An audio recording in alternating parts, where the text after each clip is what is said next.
दोस्तों स्वागत है आपका एग्जाम मंथन में। आज है तो 16 तारीख और हम लोग आज डिस्कस करेंगे 16 तारीख के इंपॉर्टेंट क्वेश्चन एंड आंसर्स। साथ ही डिस्कस करेंगे उन क्वेश्चन से रिलेटेड फैक्ट्स एंड फिगर्स को भी डिस्कस करेंगे, इसलिए आप इस वीडियो को पूरा अंत तक देखिए। इस पीपीटी का पीडीएफ आप हमारे टेलीग्राम चैनल से भी डाउनलोड कर सकते हैं। अगर आपको हमारा ये वीडियो पसंद आए तो कृपया करके लाइक, शेयर और सब्सक्राइब करना ना भूलें।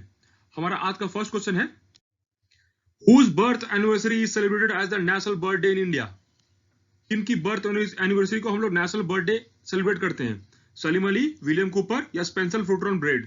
सही आंसर है इसका सलीम अली। सलीम अली जो है हमारे काफी फेमस ऑर्निथोलॉजिस्ट हैं, जो जिनके हम लोग बर्थ एनिवर्सरी पे हम लोग नेशनल बर्थडे सेलिब्रेट करते हैं। और देखते हैं इनके बारे में। सलीम अली को हम लोग बर्ड मैन ऑफ इंडिया भी बोलते हैं। ये काफी फेमस पर्सनालिटी हैं हमारे इंडिया के, इसलिए आपको पता होना चाहिए इनके बारे में। ये हमारे जो इनको कई सारे अवार्ड भी मिल चुके हैं, जैसे कि पद्म विभूषण भी मिल चुका है। साथ ही इन्होंने भरतपुर बर्ड सेंचुरी को एस्टेब्लिश करने में काफी बड़ा रोल प्ले किया था। इन्होंने कई सारे बुक्स भी लिख रखे हैं पक्षियों पे, और साथ ही हमारे जो पक्षी पे जो है पक्षी पे कई सारे बुक्स लिखे हैं, और इन्होंने उस पे काफी काम भी किया है। इन्होंने फर्स्ट इंडियन सर्वे भी जो हुआ है, सिस्टमैटिक सर्वे, इन्हीं के द्वारा कंडक्ट किया गया था हमारा बर्ड्स पे, इसलिए काफी इंपॉर्टेंट है हमारे ये एग्जाम के लिए।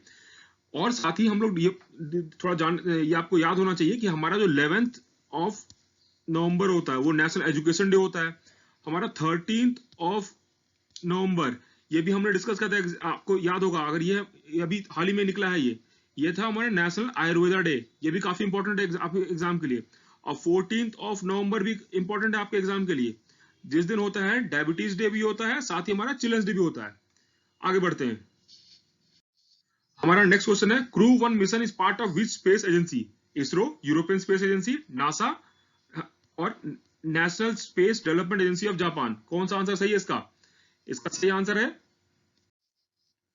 नासा। नासा का ये क्रू 1 जो मिशन जो पार्ट है, ये नासा स्पेस एजेंसी के द्वारा एस्टेब्लिश किया गया है। इसको एस्टेब्लिश किस लिए किया गया है? असल में हमारा जो एक इंटरनेशनल स्पेस स्टेशन है, आपको पता होगा, यहाँ पे हम लोग अपने क्रू को भेजते हैं। इस क्रू से भेजने के लिए और साथ में हमारे सामान वहां पे भेजने के लिए, ट्रांसपोर्ट करने के लिए कार्गो को और क्रू को वहां से लाना और ले जाने के लिए इस पे काम चल रहा है। तो ये क्रू मिशन उसी से रिलेटेड है, ताकि हमें वहां पे खर्चा कम आए उस पे इंटरनेशनल स्पेस एजेंसी से हमारे जो क्रू और कार्गो को लाने के लिए। इसलिए नासा का पार्ट है, आपको ध्यान होना चाहिए। क्रू 1 मिशन हमारा किससे है? तो नासा से रिलेटेड है। आगे बढ़ते हैं। हमारा नेक्स्ट क्वेश्चन रिलेटेड है, हु वाज सौमित्र चटर्जी? अभी आपने न्यूज में काफी देखा होगा इनके बारे में, ये काफी फेमस पर्सनालिटी है। ये क्या एथलीट थे या नोबेल प्राइज लॉरिएट थे या एक्टर थे या साइंटिस्ट थे? तो इसका सही आंसर है, ये हमारे एक्टर थे, बंगाली एक्टर हैं ये, बंगाली एक्टर। और ये काफी फेमस पर्सनालिटी हैं ये भी, इसलिए काफी इंपॉर्टेंट है हमारे एग्जाम के लिए। इनको दादा साहब फाल्के अवार्ड भी मिल चुका है, दादा साहब फाल्के अवार्ड मिल चुका है। और ये हमारे सत्यजीत रे के साथ भी इन्होंने काम किया है। उसके अलावा इन्होंने कई सारे फिल्म फेयर, नेशनल अवार्ड्स, कई सारे इन्हें मिल चुके हैं, इसलिए काफी इंपॉर्टेंट है। आपको पता इसलिए याद करना है कि सौमित्र चटर्जी हमारे एक एक्टर थे जिनकी अभी हाल ही में निधन हुआ है, इसलिए आप ध्यान रखिए इसको कि सौमित्र चटर्जी एक एक्टर हैं। आगे बढ़ते हैं। एक अभी हमारे पेपर में न्यूज काफी आ रहा है इस बारे में भी, इसलिए इस पर क्वेश्चन फ्रेम किया गया है। इमरजेंसी रिट्रीवल सिस्टम कौन सी ऑर्गेनाइजेशन के द्वारा डेवलप किया गया है? ISRO, DRDO, Hindustan aeronautical limited या सीएसआईआर? उसका सही आंसर है सीएसआईआर। असल में हुआ क्या है कि अगर आप नाम देखेंगे ना, तो ये नाम देख के लगता है कि यार ये पता नहीं क्या है, इमरजेंसी रिट्रीवल सिस्टम। ये हो सकता है कि ये किसी इसरो से भी हो सकता है, या डीआरडीओ से, डिफेंस से रिलेटेड हो सकता है, या एचएएल से हो सकता है, लेकिन ये सभी आंसर गलत हैं। इसका सही आंसर है सीएसआईआर। इसलिए आपको एग्जाम में मार्क करने से पहले पता होना चाहिए कि आपको क्वेश्चन किस लिए पूछा गया है। तुक्का नहीं मारना है आपको एग्जाम में, बिल्कुल सही मारना है एकदम। तो हम देखते हैं इसके बारे में। सीएसआईआर की एक इंस्टीट्यूट है, स्ट्रक्चरल इंजीनियरिंग रिसर्च सेंटर, एक इंस्टीट्यूट है जो चेन्नई बेस्ड है।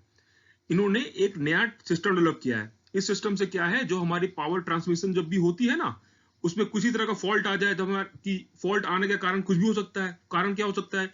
या फिर साइक्लोन आ जाए, अर्थक्वेक आ जाए, या फिर किसी मैन मेड डिस्ट्रप्शन हो जाए, या फिर तोड़फोड़ करने के कारण रोक दिया जाए।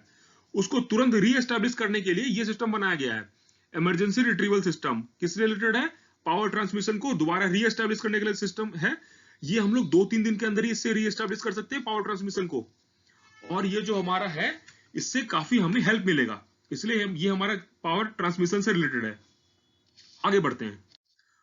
ये पोर्टोरिको एक हमारा एक कुछ है जगह है, ये एक है, ये उसको बोलते कॉमनवेल्थ ऑफ पोर्टोरिको के नाम से भी जाना जाता है।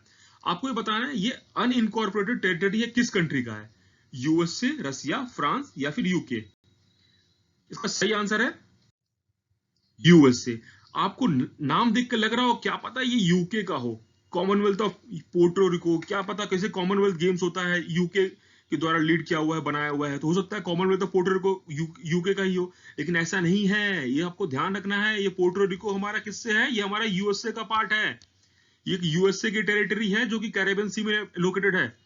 और ये अभी इन्होंने तीसरी बार 10 साल में तीसरी बार वोट किया है स्टेटहुड मांगने के लिए। इन्हें स्टेट की रिकॉग्निशन नहीं मिली है, ये अभी स्टेटहुड के लिए डिमांड कर रहे हैं, इसलिए न्यूज में है। आइए देखते हैं इसकी थोड़ा इसके बारे में। इसका जो लोकेशन ये रहा, कैरेबियन सी में लोकेटेड है। इसकी कैपिटल है सैन जोन। कैपिटल है कहाँ, सैन जोन। ये कैरेबियन सी में लोकेटेड है। और ये जो है इनको सिटीजनशिप तो मिली हुई है यूएसए की 1917 से, ये वहां से आ जा सकते हैं, उसमें कोई दिक्कत नहीं है। लेकिन इनको जो है ये अभी वोट नहीं कर सकते हैं कांग्रेस में। वोट तभी कर पाएंगे जब ये स्टेट का इनको रिकॉग्निशन मिल जाएगी, इसलिए उन्होंने वोट किया है। तो पोर्टोरिको यूएसए की टेरिटरी है कैरेबियन सी में। ठीक है, आगे बढ़ते हैं। हमारा नेक्स्ट क्वेश्चन रिलेटेड है ट्रिस्टैन द कुना एक remote group of volcanic island है। ये कहां पे लोकेटेड है, Indian ocean, Pacific ocean, Atlantic ocean या फिर आर्टिक ओशन। यह भी न्यूज में बना हुआ है क्योंकि ये यूके का पार्ट है और हाल ही में यहाँ पे काफी न्यूज में है। देखते हैं इसके सही आंसर क्या है। इसका सही आंसर है सदर्न अटलांटिक ओशन। ये देखिए अटलांटिक ओशन, सदर्न, ये ट्रिस्टैन द कुना। यहाँ पे अभी वर्ल्ड का largest fully protected marine reserve बनाया गया है यूके के द्वारा, इसलिए ये न्यूज में है। अभी ये आप इसका एरिया देखिए कितना बड़ा है, ये 6787000 स्क्वायर किलोमीटर रेंज है। सोच सकते हैं कितना बड़ा एरिया है। ये यूके की टेरिटरी है ट्रिस्टैन द कुना और ये हमारी सदर्न अटलांटिक ओशन में है। और यहाँ पे कई सारे एंडेमिक स्पीसीज हैं, हमारे एंडेमिक स्पीसीज हैं बर्ड्स और एनिमल्स के, इसलिए ये न्यूज में है। और ये आपको ध्यान रखना है एग्जाम के लिए, काफी इंपॉर्टेंट है ये। आगे बढ़ते हैं।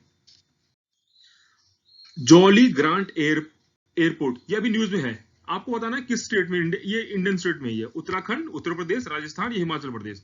तो सही आंसर है इसका उत्तराखंड। ये जो एयरपोर्ट है हमारा, ये एयरपोर्ट बना हुआ है देहरादून पे। देहरादून की जो एयरपोर्ट है उसको हम लोग देहरादून जॉली ग्रांट एयरपोर्ट बोलते हैं। हाल ही में इसको एक्सपेंशन की बात चल रही है, इसलिए लैंड एक्विजिशन की बात हो रही है, तो फिर पेड़ काटे जाएंगे उसके लिए वहां के लोग उसको प्रोटेस्ट कर रहे हैं। इसलिए आपको ध्यान रखना है कि जॉली ग्रांट एयरपोर्ट कहाँ का है, तो भाई ये उत्तराखंड का ही, इंडिया का ही है। नाम से लग रहा है कि कहीं बाहर का भी हो सकता है, लेकिन ये इंडिया का ही है।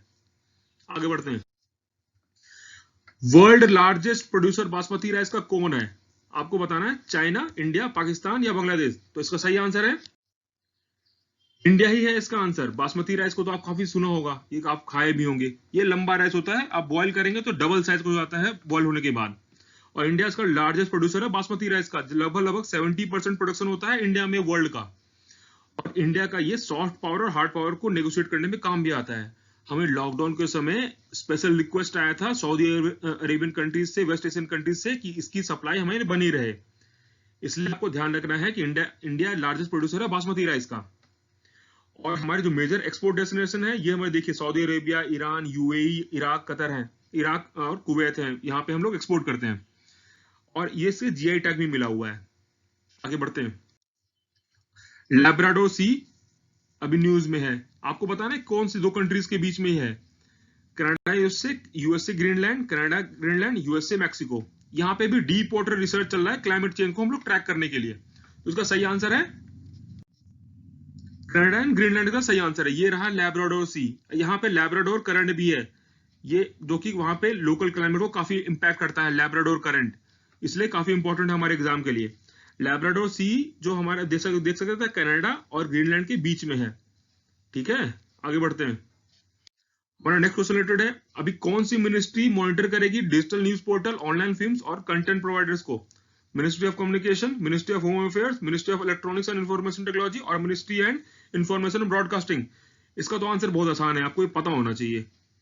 सही आंसर है इसका ministry of information and broadcasting, इसका सही आंसर है। और यही मिनिस्ट्री टीआरपी को देख रही है।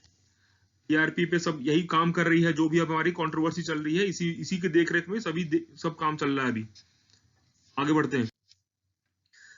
अभी कौन सी स्पोर्ट्स पर्सन ने ITTF women's world cup title जीता है? इसका जो इवेंट ऑर्गेनाइज होता है वही में हुआ ऑर्गेनाइज होता है, ये है चाइना में, वही है चाइना में। यहाँ पे इवेंट हुआ था, इसको किसने जीता है? चेन मैंग, मनिका बत्रा, यूलिंग जू या फिर मिमातो? सही आंसर है इसका चेन मैंग ने। चेन मैंग भी एक चाइनीज खिलाड़ी है जिन्होंने अपने दूसरी चाइनीज खिलाड़ी को सुंग युंगसा को हरा करके इन्होंने अपना first ITTF women world cup title जीता है, जो कि वही में हुआ था। ITTF होता है क्या, अगर आपको नहीं पता हो तो इसलिए बता देते हैं। ITTF का फुल फॉर्म है international table tennis federation. ITTF का फुल फॉर्म है इंटरनेशनल टेबल टेनिस फेडरेशन, और इसको जीता है हमारी चेन मैंग ने, जिनकी फोटो आप देख सकते हैं, ये है चेन मैंग, ये चाइनीज हैं। आगे बढ़ते हैं। हमारा नेक्स्ट क्वेश्चन रिलेटेड है इंडो एशियान समिट से रिलेटेड है। हमारे प्राइम मिनिस्टर ने इसे को चेयर किया था, कौन सी कंट्री के साथ को चेयर किया था? मलेशिया, इंडोनेशिया, वियतनाम या फिर फिलीपींस? सही आंसर है इसका वियतनाम। ये अभी हाल ही में कंडक्ट हुआ है, वर्चुअल समिट हुआ था, 17th virtual Indian Asian summit हुआ था, Chinese counter part Vietnamese counter part के साथ हमारे प्राइम मिनिस्टर ने को चेयर किया था। जुआंग फुक के साथ इन्होंने को चेयर किया था। जुआंग फुक हमारे कहाँ पे हैं? PM हमारे हैं वियतनाम के। तो अभी थोड़े दिन पहले ये हुआ है, इसलिए आपको ये न्यूज में बना हुआ था, इसलिए आपको ध्यान रखना है। थोड़ा देखते हैं आसियान के बारे में। आसियान एक्चुअली एक 10 मेंबर कंट्रीज की नेशन है, कि एक ग्रुप है, इंटरनेशनल इंटरगवर्नमेंटल ग्रुप है, जिसमें कि Myanmar, Thailand, Cambodia, Singapore, Indonesia, Malaysia, Vietnam, Laos, Philippines, Brunei इसके मेंबर्स हैं। आपको इन सभी कंट्रीज के करेंसी के साथ साथ इनके कैपिटल भी पता होना चाहिए, ठीक है। और north to south, south to north, east to west भी कैपिटल को अरेंज करना भी आपको आना चाहिए। ये बना था हमारा 1967 में, हमारा बना था बैंकॉक डिक्लेरेशन से बना था, और इसका जो मोटो है one vision one identity one community है इसका मिशन। और ये इसका बनाने का मेन रीजन क्या था? जो हमारे इंडो पैसिफिक रीजन में है, इंडो पैसिफिक में पॉलिटिकल और सोशल स्टेबिलिटी एस्टैब्लिश करने के लिए ये बना था। और इसके कई सारे चीज हैं जो कि हम लोग किसी और क्वेश्चन में डिटेल से डिस्कस करेंगे। इंडिया का फर्स्ट सैंडलवुड म्यूजियम कहां पे बना है? मायायूर, मैसूरू, ईरोड या फिर मदुरई? सही आंसर है इसका मैसूरू में इसको हमारा फर्स्ट सैंडलवुड म्यूजियम बना है, मैसूर कर्नाटका में बना है। हैप्पीनेस ऑल अराउंड एक बुक लिखी गई है, किसके द्वारा? चेतन भगत, रस्किन बॉन्ड, अभिजीत गुप्ता या फिर अभिजीत नायर? सही आंसर है इसका अभिजीत गुप्ता हमारी छोटी सी लड़की है, ये देखिए, ये छोटी सी बच्ची है 7 साल की, काफी इंस्पिरेशनल है स्टोरी है सब, ये हम सभी के लिए। ये मात्र 7 साल की बच्ची है जिन्होंने एक बुक लिखा है हैप्पीनेस ऑल अराउंड, और ये वर्ल्ड की सबसे छोटी लड़की हो गई है कोई भी बुक लिखने के लिए। और इनको वर्ल्ड्स यंगेस्ट ऑथर का भी रिकॉग्निशन मिला है इंटरनेशनल बुक ऑफ रिकॉर्ड्स के द्वारा, और साथ ही इन्हें टाइटल मिला है ग्रैंड मास्टर इन राइटिंग के लिए। इनकी बुक है हैप्पीनेस ऑल अराउंड। देखिए काफी छोटी बच्ची हैं अभिजीत गुप्ता, काफी इंस्पिरेशनल स्टोरी है सभी के लिए, इसलिए आपको ध्यान रखना है एग्जाम के लिए। हैप्पीनेस ऑल अराउंड एक पिक्टोरियल बुक है हमारी पोएम्स के साथ, जिन्हें हमारी छोटी सी प्यारी सी बच्ची ने लिखा है, अभिजीत गुप्ता है जिनका नाम। हमारा आज का लास्ट क्वेश्चन है, वाटर कंजर्वेशन में किस डिस्ट्रिक्ट ने हमारे जल शक्ति अभियान के अंतर्गत टॉप किया है? 2019 को क्यों टॉप किया है? इंदौर, चिकमंगलुरु, अकोला या फिर कडप्पा? इसका सही आंसर है कडप्पा, आंध्र प्रदेश ने इसमें टॉप किया है। कडप्पा हमारा है आंध्र प्रदेश में, और आंध्र प्रदेश के अंदर आपको, जैसा कि अगर आपको ध्यान नहीं है तो ध्यान दिला देते हैं कि यहाँ पे 3 कैपिटल है। इंडिया की एक फर्स्ट और एकमात्र ऐसी स्टेट है जहां पे 3 कैपिटल है। फर्स्ट जहां पे लेजिस्लेटिव कैपिटल है अमरावती, विशाखापट्टनम है इसका एग्जीक्यूटिव कैपिटल, और कुर्नूल है यहाँ का जुडिशियल कैपिटल। ये आपको ध्यान रखना है एग्जाम के लिए, बहुत इंपॉर्टेंट है, याद रखना है इसको आपको।